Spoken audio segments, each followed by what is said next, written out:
अब इसके आगे हम ह्यूमन रिसोर्स मैनेजमेंट में जो जॉब एनालिसिस होता है, जो जॉब डिस्क्रिप्शन होता है और उनका जो जॉब स्पेसिफिकेशन होता है उसके बारे में बात करेंगे। देखिए, जो ह्यूमन रिसोर्स प्लानिंग होती है उसके लिए बहुत ज़रूरी होता है कि ह्यूमन रिसोर्स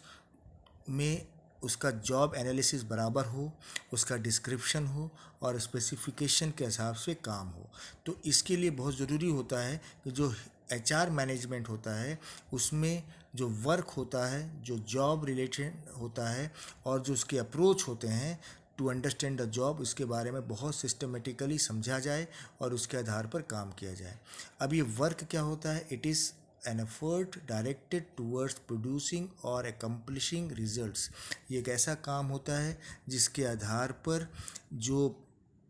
एफर्ट्स होते हैं, जो एंडेवर्स होते हैं वो प्रोड्यूस किए जाते हैं और वो इस आधार पे किए जाते हैं कि वो रिज़ल्ट ओरिएंटेड हों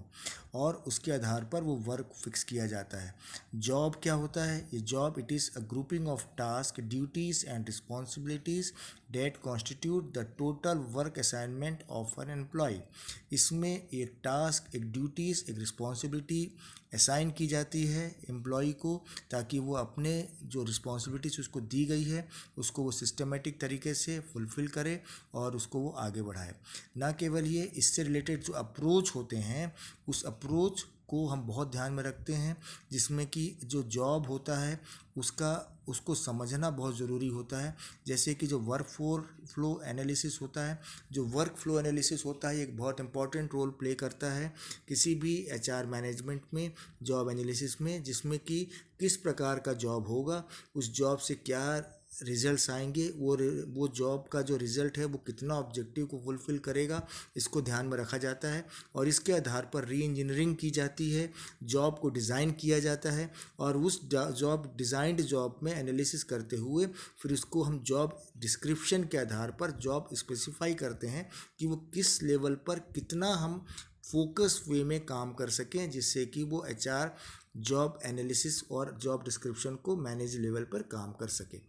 अब ये वर्क फ्लो एनालिसिस जो होता है इसको आप समझने की कोशिश करेंगे तो इसमें इनपुट्स होते हैं, एक्टिविटीज़ होती हैं और आउटपुट होता है और इसके आधार पर उसका रिजल्ट लिया जाता है। जो इनपुट होता है वो पीपल के द्वारा, मटेरियल के द्वारा और इक्विपमेंट के द्वारा किया जाता है। जो एक्टिविटीज़ होती हैं वो टास्क एंड जॉब ओरिएंटेड होती हैं और जो आउटपुट्स आते हैं वो about the goods and about the services आते हैं। और इन तीनों चीज़ों को जब हम वर्क फ्लो एनालिसिस हम करते हैं तो इस आधार पर उनका इवेल्युएशन किया जाता है और ये देखा जाता है कि जो ऑब्जेक्टिव्स सेट किए गए थे वो ऑब्जेक्टिव्स फुलफ़िल हो रहे हैं कि नहीं। अगर नहीं हो रहे होंगे तो उनको हम फिर से रीडिज़ाइन करते हुए उस वर्क फ्लो एनालिसिस को हम फिर से पूरा करते हैं। इसमें ध्यान रखेंगे जो पीपल, जो मटेरियल और जो इक्विपमेंट होते हैं वो लेटेस्ट हों, वो ट्रेंड हों, जो पीपल यूज़ में आ रहे हैं, जो मटेरियल्स हों वो सिस्टमेटिक हों, वो इको फ्रेंडली हों, जो इक्विपमेंट्स हो रहे हैं वो यूज़र फ्रेंडली हों,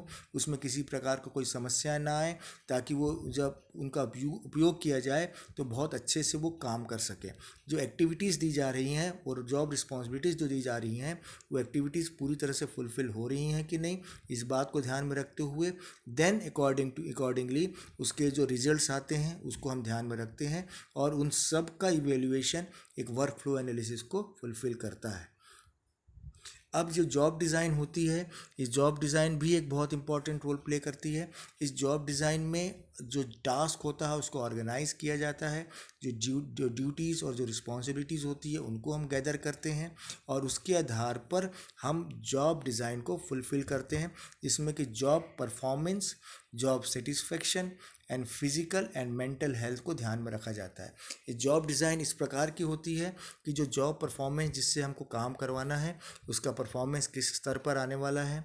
वो जॉब जो वो करेगा एक पर्टिकुलर फ्रेम ऑफ टाइम में वो कितना सेटिस्फैक्ट्री होने वाला है, ना केवल उसको बल्कि ऑर्गेनाइजेशन को, और उसके आधार पर जो फिज़िकल और मेंटल हेल्थ है उस एम्प्लॉय का वो कितना मैच कर रहा है या कितना वो आगे चलकर प्रॉब्लम में आ रहा है। इन बातों को ध्यान में रखकर ही जॉब डिज़ाइन की जाती है और ये जॉब डिज़ाइन बहुत इंपॉर्टेंट रोल प्ले करती है क्योंकि इसके आधार पर हम ये फिक्स करते हैं कि जो हमारी एचआर प्लानिंग है वो बहुत सिस्टमेटिकली आगे बढ़ रही है कि नहीं बढ़ रही है। अब इसके आधार पर जॉब कैरेक्टरिस्टिक मॉडल बनाया जाता है। ये जॉब कैरेक्टरिस्टिक मॉडल जो होता है, इसमें स्किल्स, उनकी वैरायटीज़, जो टास्क होता है उनकी आइडेंटिफिकेशन, जो टास्क होता है उनका सिग्निफिकेंस, और उसके बेसिस पर उनका एक्सपीरियंस्ड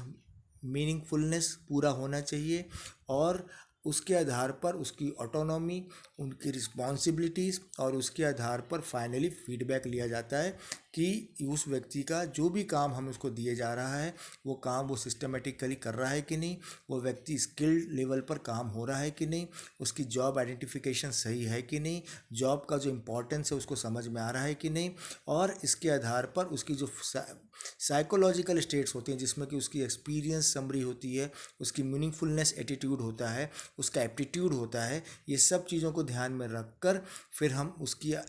बेसिस पर उसकी एक्सपीरियंस्ड लेवल पर उसकी रिस्पॉन्सिबिलिटी फिक्स करते हैं। और उसके आधार पर उसका पूरा कंप्लीट नॉलेज और रिजल्ट्स के आधार पर हम उसका फीडबैक लेते हैं। इस फीडबैक के बेसिस पर ये पता किया जाता है कि उसका परफॉर्मेंस किस लेवल पर चल रहा है, परफॉर्मेंस अप्राइजल हो रहा है कि नहीं हो रहा है। उसके आधार पर हम मोटिवेशन करते हैं, और फाइनली फिर वो जॉब अप्राइजल के परफॉर्मेंस अप्राइजल के आधार पर सेटिस्फैक्ट्री लेवल पर उतरा है कि नहीं उतरा है। अगर नहीं उतरा है तो इसको हमको फिर से रीडिज़ाइन करना पड़ता है, और फिर से हम उसको पूरा सिस्टमेटिक करते हैं। तो ये जॉब कैरेक्टरिस्टिक मॉडल्स जो होते हैं ये बहुत इंपॉर्टेंट प्ले करते हैं, और ये रोल इम्पॉर्टेंट इसलिए रहता है क्योंकि ये हमारे पूरे के पूरे मैन पावर प्लानिंग का, ह्यूमन रिसोर्स प्लानिंग का एक स्ट्रक्चर, स्केलेटल स्ट्रक्चर बनता है, जिसमें कि हम जॉब कैरेक्टरिस्टिक्स के बारे में, उसकी साइकोलॉजिकल स्टेट्स के बारे में, और जो उसका फाइनली आउटकम जो आने वाला है, जो रिजल्ट आने वाला है, इन सब को देखते हैं। और इसमें अगर किसी प्रकार के कोई लैकूना है, किसी प्रकार का कोई ट्रबल्स हैं, किसी प्रकार के कोई एरर्स जनरेट हो रहे हैं, तो उसको हमको सॉर्ट आउट करना है। उसको सॉर्ट आउट करने के बाद फिर उसको हमको रीडिज़ाइन करना है, और जो प्रॉब्लम्स हैं उसको ट्रबल शूट करना है, और अकॉर्डिंगली हमको उसके आधार पर अपने काम को आगे बढ़ाना है। क्योंकि इस कॉम्पिटिटिव एटमॉस्फेयर में अगर हम कहीं ना कहीं कहीं भी अगर कोई भी चूक हो रही है, तो मान के चलिए ये प्रॉब्लम हमारे लिए बहुत बड़ा प्रॉब्लम आगे बढ़ जाता है, और वो क्रिएट होता है जिससे कि हमारी दिक्कत होती है। तो उसके लिए बहुत ज़रूरी चीज़ होती है कि हम एनाटॉमी, उसके फीडबैक लेवल पर, उसकी साइकोलॉजिकल लेवल पर, और जो मैन पावर काम कर रहा है उस ह्यूमन रिसोर्स को हमको समझते हुए, उसके आधार पर हमको आगे की वर्च्यूज़ को ध्यान में रखते हुए अपने कैरेक्टरिस्टिक मॉडल्स को बनाना पड़ता है। और जब ये कैरेक्टरिस्टिक्स मॉडल्स बन जाते हैं तब हमको ये लगता है कि हाँ, ये हमारा काम सिस्टमेटिक हो रहा है कि नहीं हो रहा है। इसमें एक बहुत इंपॉर्टेंट रोल आता है मोटिवेशन का। ये मोटिवेशन बहुत इंपॉर्टेंट रोल प्ले करता है। अगर ये मोटिवेशन पॉजिटिव है या मोटिवेशन नेगेटिव है, वो डिपेंड करता है कंडीशंस पर कि किस आधार पर वो मोटिवेशन हमको उनको देना है। अगर वो ह्यूमन रिसोर्स को पॉजिटिव मोटिवेशन चाहिए तो हम उसको पॉजिटिव मोटिवेशन देते हैं। अगर उसको नेगेटिव मोटिवेशन चाहिए तो उसको हम नेगेटिवली मोटिवेट करते हैं, लेकिन रिजल्ट पॉजिटिव आना चाहिए। इस बात को हमको ध्यान में रखना पड़ता है। ना केवल ये, बीच बीच में परफॉर्मेंस अप्राइजल किया जाता है, और उसके बेसिस पर रिजल्ट सेटिस्फेक्शन हो रहा है कि नहीं हो रहा है, वो ऑर्गेनाइजेशन के लिए बेनिफिशियल है कि नहीं, उसका ऑर्गेनाइजेशनल कंड्यूसिवनेस आ रहा है कि नहीं आ रहा है।